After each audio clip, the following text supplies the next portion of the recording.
Advisory Commission meeting to order. Please stand for the Pledge of Allegiance. I pledge allegiance to the flag of the United States of America and to the republic for which it stands, one nation, under God, indivisible, with liberty and justice for all. Okay, we have present Commissioner Williams, Commissioner Plum, Commissioner Grant, so we do have a quorum. Public comments. You would entertain any public comments at this time, but seeing no one is here, we will move on to the consent agenda. All matters listed within the consent agenda have been distributed to each member for study. These items are considered to be routine and will be enacted upon by one motion with no separate discussion. If separate discussion is desired on an item, that item may be removed from the consent agenda and placed on the regular agenda. Is there any items that any members of the commission would like removed from the consent agenda? No. Seeing none, can I get a motion to approve the consent agenda? I move we approve the consent agenda. Do I have a second? Second. Motion made by Commissioner Williams, seconded by Commissioner Grant to approve the consent agenda. All in favor? Aye.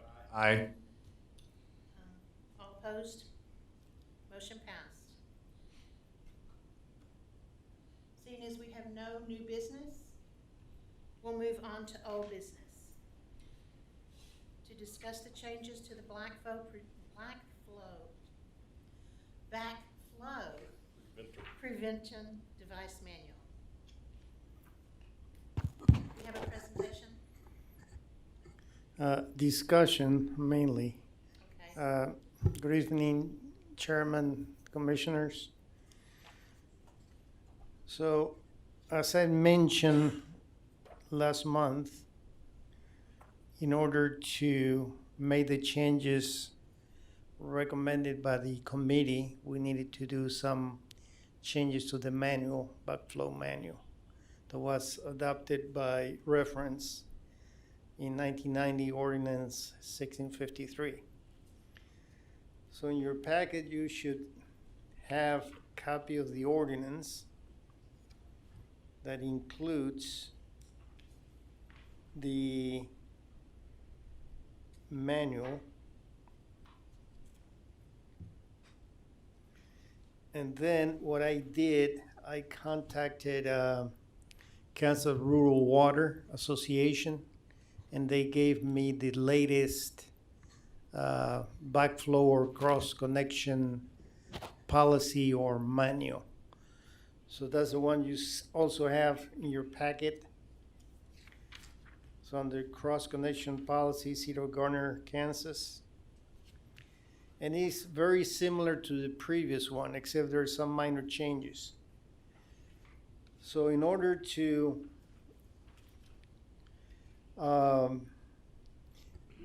be able to adopt or recommend the items to City Council, I had to add additional verbiage. Like, for example, on Section 8, it said inspection and maintenance. There is. So we added for commercial customers only. Is everybody there, or? What page is that on? There's not a page number, but it is under the cross-connection policy. Did you find it? If you go to the fourth page, Oh, okay, cross connection? yep. Okay. So you go to Section 8, inspection and maintenance.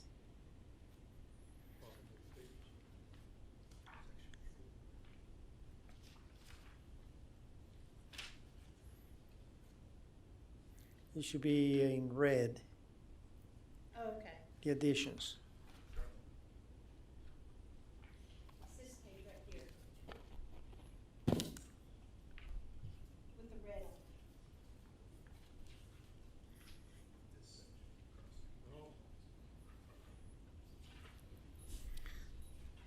it. So the recommendation is to waive the annual testing for residential customers. So for section 8, we had to make very specific that that section applies to commercial only. Okay. Then on item 2, we change, originally there was no date. It said it needs to be done every 12 months. So we added by June 1st of every calendar month to be more specific. The same on item 3 and section B. We made June 1st for every calendar month.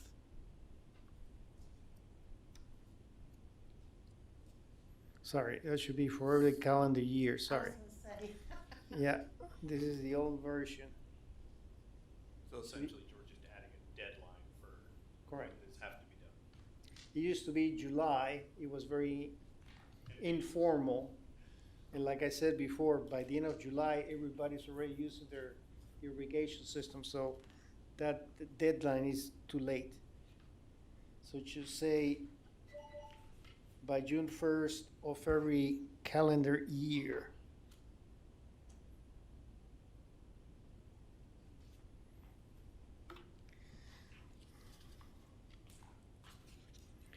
Then you go to the last page. Under devices, we added the word City of Gardner Utilities Department. And then 3 paragraphs below, double check valves assembly is not allowed for irrigation systems per the technical specifications. So mainly those are the changes that needed to be done on the actual policy so we can make, so the city can do a recommendation based, so the city can approve the recommendation made by the committee back in March 3rd. Any questions? So this, pardon me, so this means residential will not have to test, Correct. but commercial will have to test Every year, yes. every year?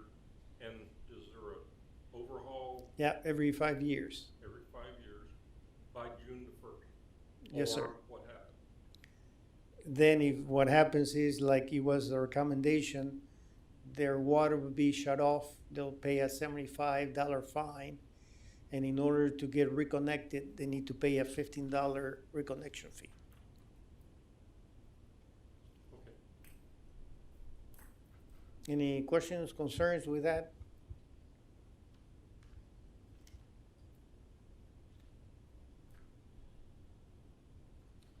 So does that need to be a motion?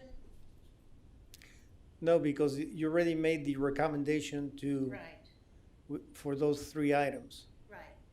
So the problem was that the manual was adopted by reference and it was Okay, embedded in an ordinance that was passed in 1990. So I had to make those changes in the manual policy in order to make it in order for the city council to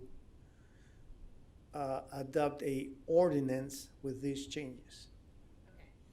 So in other words, we've already recommended it. Yep. But we also recommended that you add these changes, and you've done that. So now it's ready to go To city council. for ordinance. Yes, ma'am. Okay. Any questions? All right.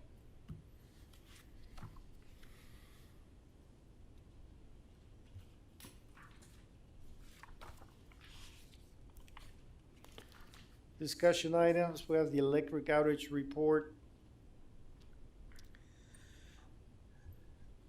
For the first quarter, we have 10 outages and 351 customers affected. 4 caused by equipment failure, 2 by animals, 2 by damage by others, and 2 by other reasons. Our average workday response was 15 minutes, and the average workday length of outage 2 hours. The average after-hour response was 33 minutes, and the average repair time was 1 hour and 12 minutes.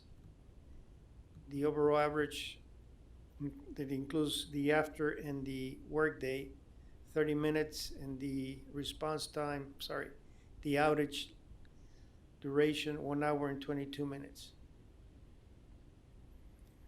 This is a table showing more information about those 10 outages. Any questions? I have a question. On this first line on the electric outage,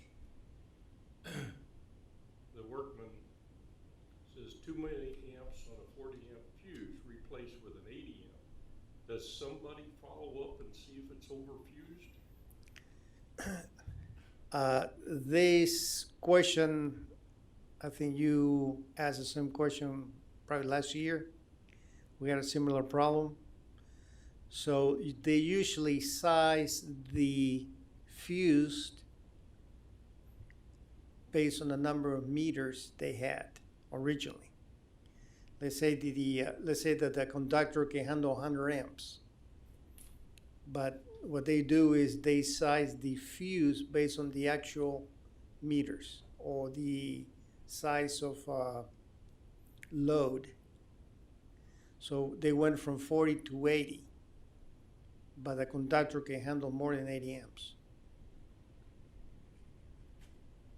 So it doesn't affect the other downline reclosers or capacitors or whatever you have up there? No, because this is I think that's on a disconnect switch. They're fused. So they had 40 amps, now they have an 80 amp. Okay. If that line is overloaded, then you have your feeder breaker that will open if the load is greater than Okay. the So there's feeder size. backup protection. Yes, sir. And the wiring is big enough to handle Correct. 80 amps. Correct. Because that's the only thing, I can think of. So I asked, how have a come 40 you went up last time? He said, because we sized the fuse according to the actual load we have, Not to the wire. not to the wire, Okay. for some makes reason. Usually size it to the wire side. That's what I'm used to seeing. But maybe they also can be used as a indication that you're overloading the fuse, so you need to go bigger. So that means that you have more load than probably 10 years ago. That was the explanation I got from Bruce.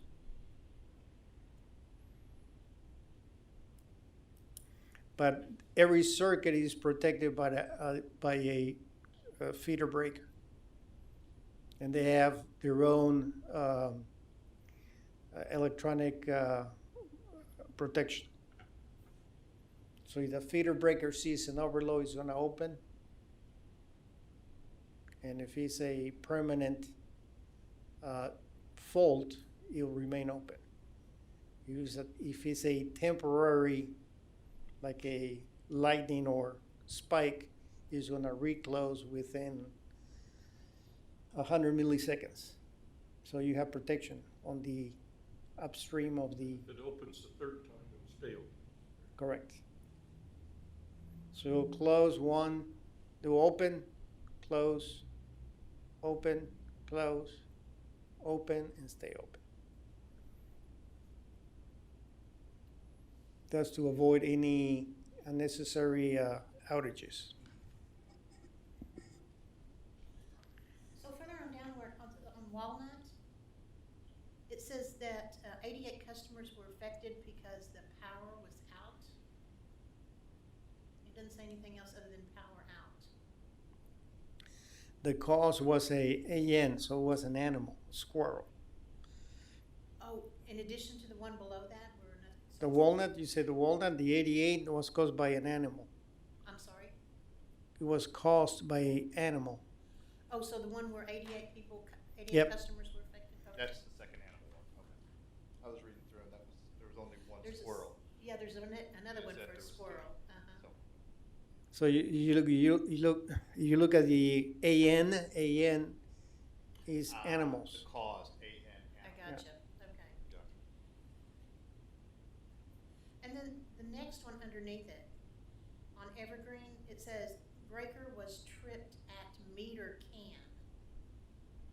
What is the meter can? That would be your Connection box. Your meter box on your house. So how was it tripped?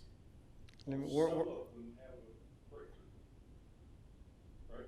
You're still gonna, yeah, well, if I remember correctly, Like a still gonna mobile have, home would have. you have your meter that reads the amount of electricity, but inside that box, there's still a master breaker. If I remember correctly. Okay, so how was it tripped? Some of them read disconnect. But Well, like a you still mobile have home, like Was it physically, there should be no, was it physically affected by someone? the only way I know of to kill a circuit at the meter is take the meter out. Take a meter out, open your. But sometimes they have a connector right below it. Yeah, that's like a. Made disconnect. Yeah. Well, I guess what I was getting at, was it physically harmed in order for that to happen? Did someone physically do something to it? I couldn't tell you right now, but apparently there's a breaker at the meter can itself, which is very unusual, and that breaker tripped. Where is Evergreen Street? That's by 183rd? No, It's like in the south, like, it's like northwest, this is a B, and then there's, it's my friend's from North of Casey. Okay, so anyway, So it's very that unusual would for be that to common happen? in a mobile home park Oh, I see. because breakers right at the meter. I think they have the address and if 123, that's probably the. An apartment. yeah. Okay, well, in that case, sometimes there are breakers. Okay, makes more sense. But it's not a standard Typical practice house, usually. It- breakers inside the garage or Exactly, that's why it was basement like, or something. how did that happen? Okay. Any other questions on the electric outage summary? Then last month, I believe, we started tracking the using the IEEE, I want to say 365 standard. So this is what is being reported to the American Public Power Association. So we have the target set based on 2021 actuals. And for March, the SID, which is the System Average Interruption Duration Index, was 0 minutes. The CAID, Customer Average Interruption Duration Index, was 2 minutes. If you look at the 2021, it was 230 minutes. This is only 1 month, so Was that the 220, was that the one when the whole town lost? I'm power? not sure, I don't have the specifics here, but more than likely. Then on the SID, which is your average service availability index, was 100%. So, that 2021 is the annual amount, right? That's the annual amount, Okay, yes. so, and you just have March there. So when you put April in, you will include the 88 minutes that we saw previously? That one April. includes the 88 minutes is January, February, and March, so it should be included. I think it's an average. But the CAIDI is, Average. is calculated differently. No, I mean the first one, The first one, yeah. Because it says, the number of instances, oh, never mind. For the It's average number of customer. instruments, not the Yeah. number of minutes. And Okay. most of these have been localized, so you average it out between Correct. and it's not so much. So even when you have 88, you average it out in the whole town? Yeah, because usually you use how many meters or how many customers we have. So it'd be like if you have a block go down, yeah, that block is affected, but if the rest of the town's okay and things are segregated properly. So Okay. I don't know if you recall, but this is what the APPA uses, so you can measure different cities or private-owned utilities or cities. So it's a standard that everybody can use, so you can compare apples to apples. Right. Otherwise, it'll be very difficult. So big emphasis on the word, the average number. Yep. Okay, And this is new. I'm not 100% familiar, so I'm learning as I present this every month. On the MIFI, which is your momentary service availability index, that number shouldn't be minutes, it should be percentage or a decimal or a fraction. So those minutes is not correct. Because what MAFI does, it looks at your momentary interruptions divided by the number of customers. oh, it says number of times a customer on the utility system will experience a momentary interruption. Correct. But the way they calculate that index is you use your momentary interruptions divided by your total customers. Okay, So the number is pretty small. But that should be a fraction, or if you multiply it times 100, it should be a percentage. So minutes is wrong, as I discovered this morning. Yeah, it's similar to what they do, done for internet reliability and network Correct. reliability and stuff. It's just, you take out planned outages, and if there's any unexpected outages, there's like a percentage that you wanna hit. And it's, yeah, I know what you're talking about. So momentary outages, it can be a flicker, it can be like less than a fraction of a second. Minor power. One minute, well, I had that question, I had the question, what is the defined configuration for a monetary outage?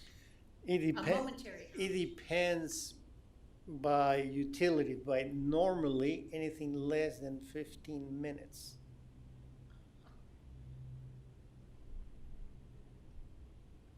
With the, but, oh, she's asking about a momentary outage. that's what I'm saying, momentary is anything less than 15 minutes. We can set it for anything less than, anything less than 15, I want to say minutes, but it might be anything less than 15 seconds. Oh, seconds, Yeah. okay, I okay, thought 15 minutes was a long. That's an outage, 15 seconds. okay. I was like, 15 minutes, is that what they defined that to be? Okay. Now with the smart meters, you will see in the outage, which is not here. Sometimes it's like 0.02 seconds. So it's that sensitive, and you can see an interruption less than 0.02 seconds. That's a momentary. Most people aren't even gonna notice that. Right, I don't think not even the LED clock is on a flash. right. It's so quick.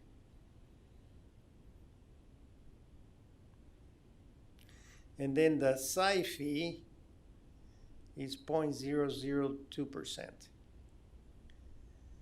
Then I put down the number of affected customers, 2008. And interruptions per mile is 15.15 interruptions per mile.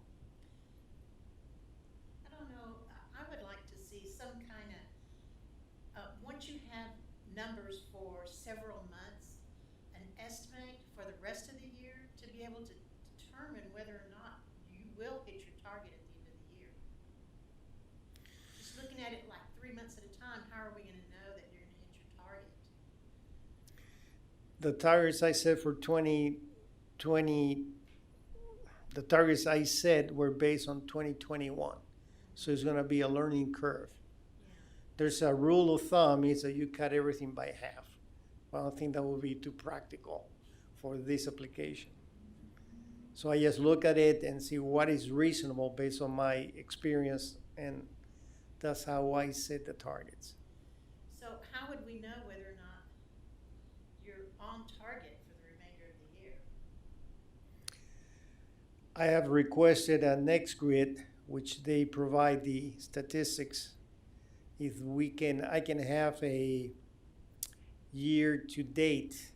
So right now it can give me the month or 30 days, or it can give me 365 days. So I'm asking, can I get a year to date? So that will give you how much, that will give you your year to date numbers, and then you can predict based on that. That's But right now I cannot do that because I'm getting only a month. right, exactly. But I mean, as we get more information. Correct. I would like to see that estimate, to see how close we are to making our target for the year. Once you get enough information. Year to date. Mm-hmm. The year to date. That's what I don't have that information right now. We'll look forward to seeing that. Okay. Any more questions?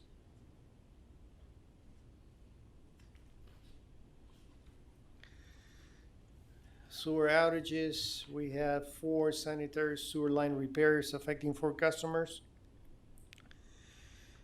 5 due to resident issues and 2 due to other issues. The average workday response was 25 minutes. The average repair time, 1 hour and 1 minute.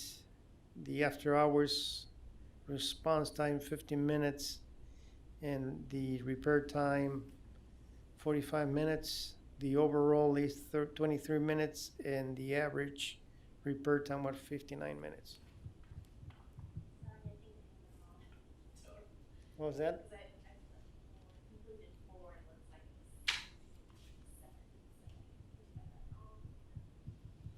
Oh, Oh, it should be 7? I'm sorry, yeah, I think I should put 7. instead of 4 sanitary sewer repairs. So, I'm sorry.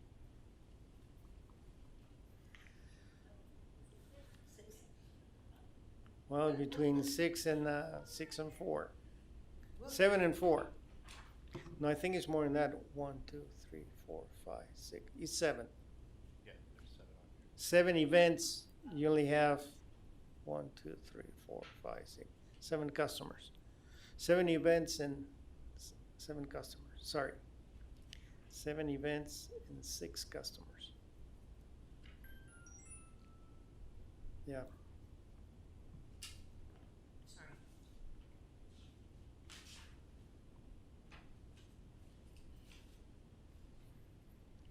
R1, residential and others. Any questions?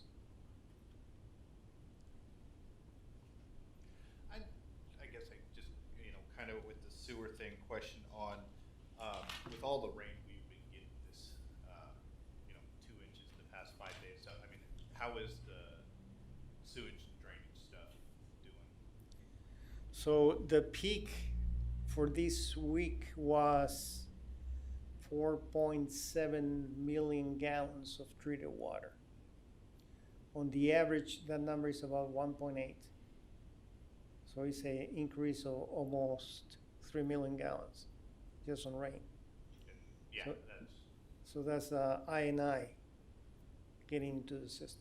and our capacity is okay for that? We have a capacity of 2.5 and a peak capacity of 7.5. And we've seen it as high as almost 8 at one time. So our I&I project hasn't materially helped. We started with this part of the city, and we installed flow monitors 3 weeks ago, anticipating the rain. So we should be getting some information and bring it to you, to the committee next month, I hope. When did you say? Next month. Also, there was stuff that was put in, that was before me. So I was Sorry. pushing. We need to get it in before the rain. No, that's cool. I was just it was hitting me, it's like watching all the rain and then wow, it's just tons going through right now. Any other questions?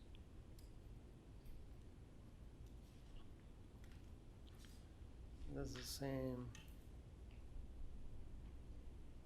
Oh, the pie chart is correct.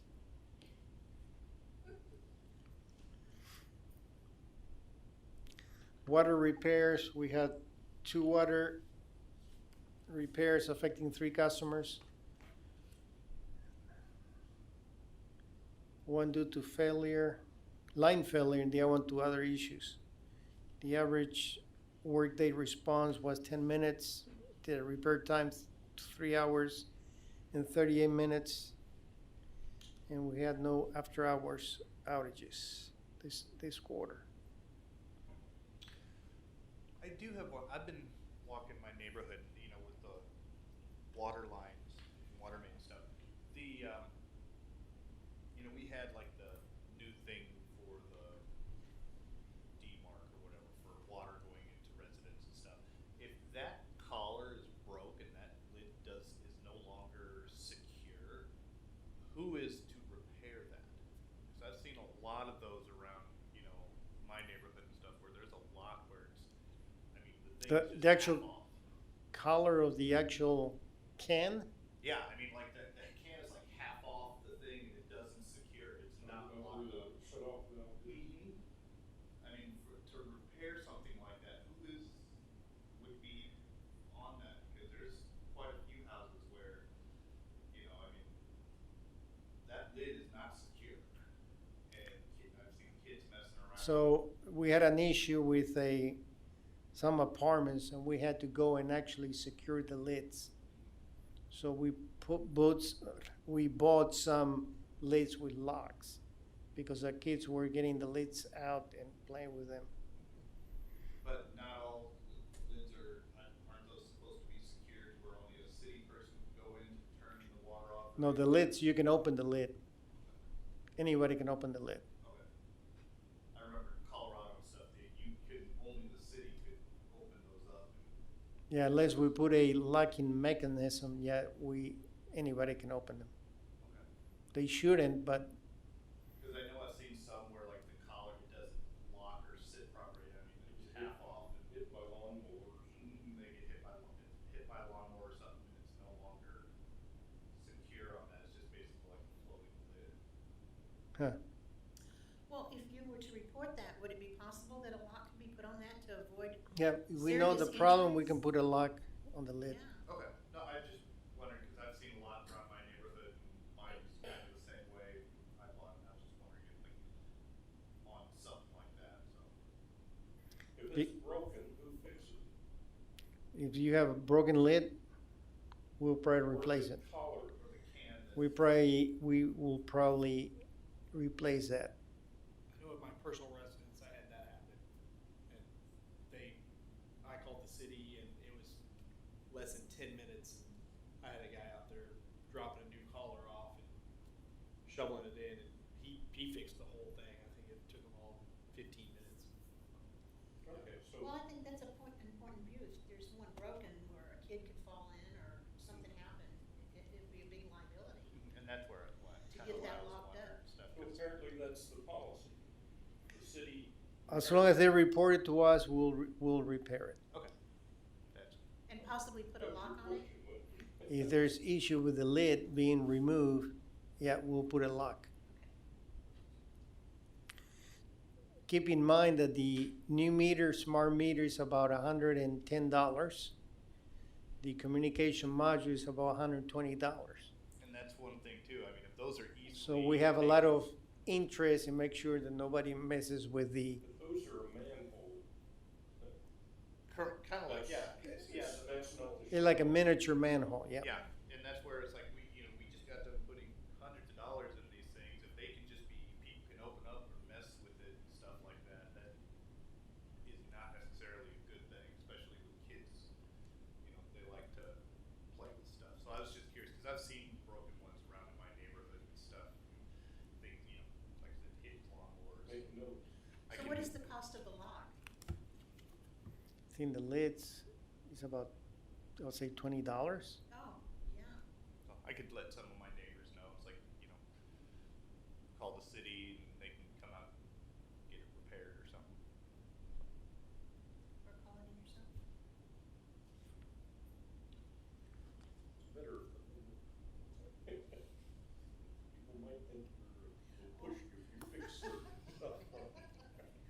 That's just my opinion. Well, if he's walking and he notices it. Oh, I know most of the people in my neighborhood pretty well, so.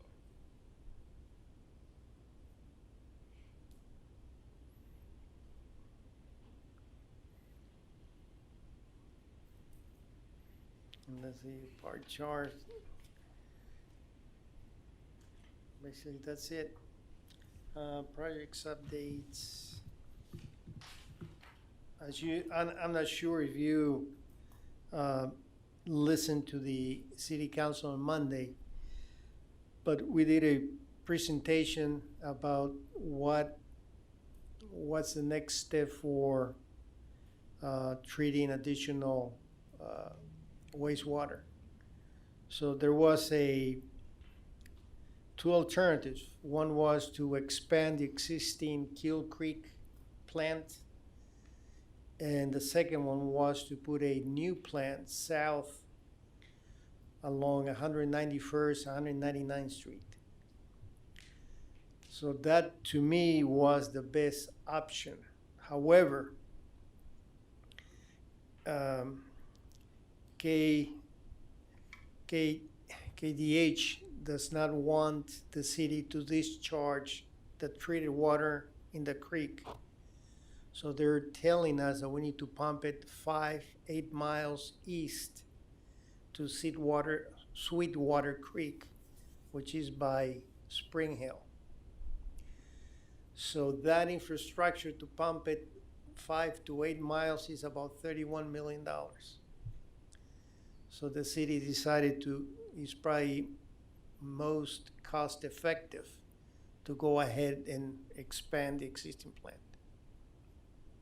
So was that decision permanent as the CIP this year? It was including the CIP, yeah. Oh, and that will be the final one. So if everything goes well, we should start preliminary design by 2025. Could you repeat that again? 2025, we'll start the design of the expansion. Start the design of the Design. expansion, not the actual upgrade. Yep. Because we have time. There's other things we need to implement, but as far as capacity, we still have some capacity left, so we're not in a hurry. And that's gonna cost about $44 million. Yeah, I was thinking the second one would be the best option too for the redundancy and stuff, but yeah, if it's gonna cost that much to pump it out. It doesn't make sense, but that's KDHE. They don't wanna work with us. Is there another spot that might work better? They don't want anything going to Hillsdale Lake.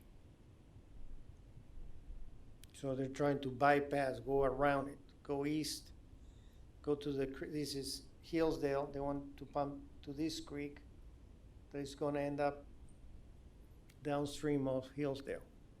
So they will not allow anybody to pump directly into Hillsdale.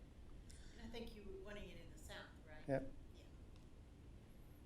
And the water that comes from the wastewater treatment plant is very clean, even cleaner than the water we get from Hillsdale.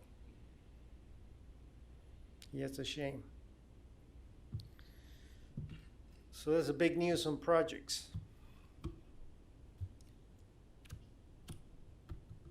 So does anyone have any other questions on any other subject? No, not at this time. I noticed that I did not see a flyer that went out to the public on the Intella home app. What is the status of that? I cannot give you an update because Amy Foster been out for 2-3 weeks. So she's the one that was leading that initiative. But everything is ready it's a matter of making the decision and So they fixed the Yep. items that you want? So we should definitely see it within the next. I hope you should be seeing it this month. Yes.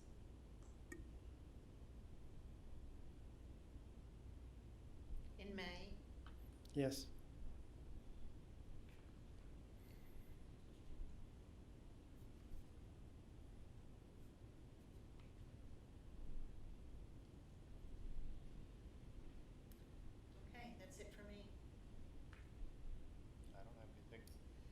Okay. Can I get a motion to adjourn? I motion. Second. Motion by Plon, seconded by Grant to adjourn. All in favor? Aye. Any opposed? Meeting adjourned. Thank you.